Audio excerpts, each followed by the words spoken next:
ain't nobody doing what I'm doing, and definitely not doing it the way that I'm doing it. I'm the maestro at the James Brown Academy of Music Pupils. It was founded by his daughter, Deanna Brown, in 2011. This program is like none other. You know, we travel all over the nation. I teach music, James Brown's music, to kids, to a whole nother generation. If they come in the band room and they playing a Migos song, like I can't wait to go to band because we gonna play Migos today. We gonna play such and such day, and it made everybody want to come join the band, and everybody wanted to be in the band. My students are getting music about 10 to 15 hours a week, where in the public school system, kids only getting music maybe 3 to 5 hours a week, if that. I have students starting at age 3 years old, going to age 18 or even higher sometimes. So in order to engage all these students at the same time that are just learning music for the first time, I have to come up with ways that are simple for everybody to get it at the same time. So I tell everybody that you are a musical instrument. Your hands are music staffs. So each music staff has 5 lines, 4 spaces. Each one of your fingers have 5 lines, 4 spaces in between. So your left hand is bass clef. I tell them your right hand is treble clef. On your bottom line on treble clef is always going to be E. That never changes. Your bottom line on bass clef is always going to be G. That never changes. So your musical alphabet is A, B, C, D, E, F, G, and then it starts over. So if I'm starting on E on treble clef, the next space is going to be F. Then you have G, A, B, C, D, E, F, and then it starts over G, so on and so forth. A lot of times my kids come from different schools. They don't know each other. They're from different backgrounds, and they all come to this one classroom and to make music. We went to this school called LA Promise, and we performed out there out in Los Angeles. And, you know, a lot of these kids have never flown on airplanes before. They definitely have never been to California or LA.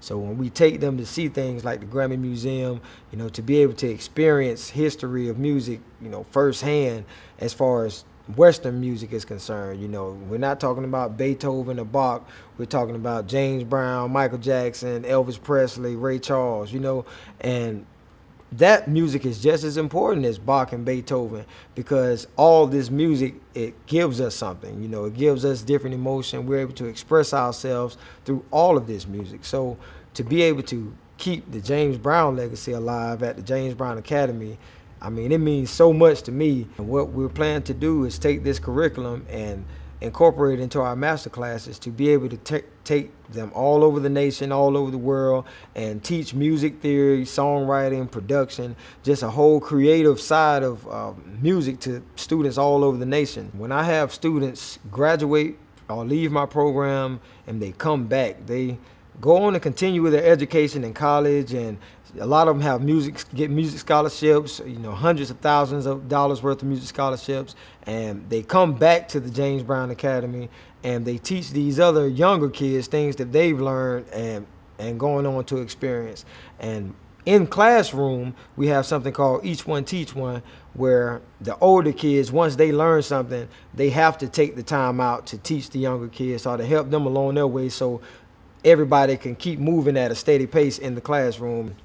With music programs all over the country, they're really cutting back on funding and just letting the students be able to explore themselves creatively. So with me and my programs, I offer songwriting, production. I try to give these kids a lot of different creative ways to express themselves outside of just music and outside of just picking up an instrument and playing it. So if I can give you some tips or pointers on how to write songs, you know, based off of your emotions or however you're feeling in that moment, then that kid is able to express themselves lyrically by writing a song. As I pick my students up, I take them to get their license, I teach them how to drive, I do all kinds of things that a father figure would do for my students. My kids are so far apart and they come from so many different backgrounds. I have to get to know each student personally. You know, I ask them how things going at home, what kind of background are they coming from. You know, I like to get to know their parents and everything. So I know how these kids need to learn. Certain kids don't feel like they're getting left behind because I take personal time out with each student to make sure they're getting what they need.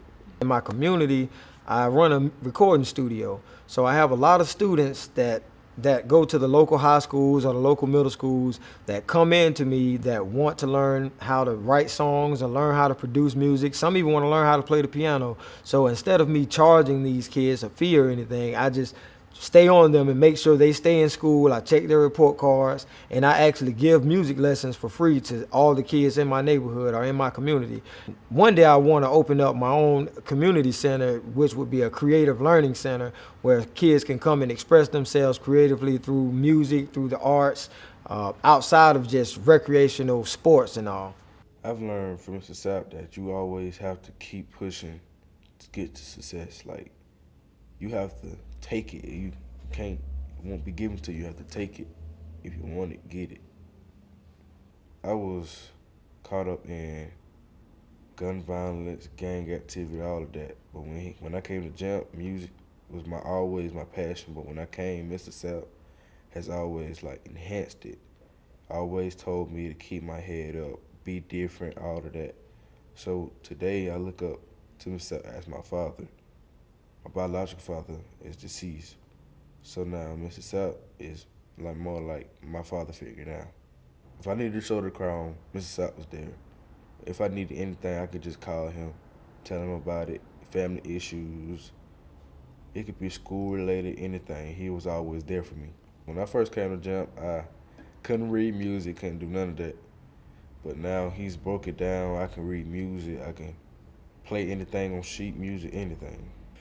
Mr. Sapp, I know you out there listening. If you hear me, please don't stop teaching. Music is your passion. Music is my passion. Music education world needs you, and I need you, and we need you. So keep doing what you're doing. When you talk about someone who is passionate about the lives of young people, Daniel Sapp. I've been blessed, truly blessed, that JAMP has had the opportunity to have an instructor like Maestro Daniel Sapp teaching with such love. You would think James Brown is sending him the lesson plans. He doesn't have any children of his own, but hundreds of children have been impacted by his knowledge, his dedication, his passion, his care, and his love.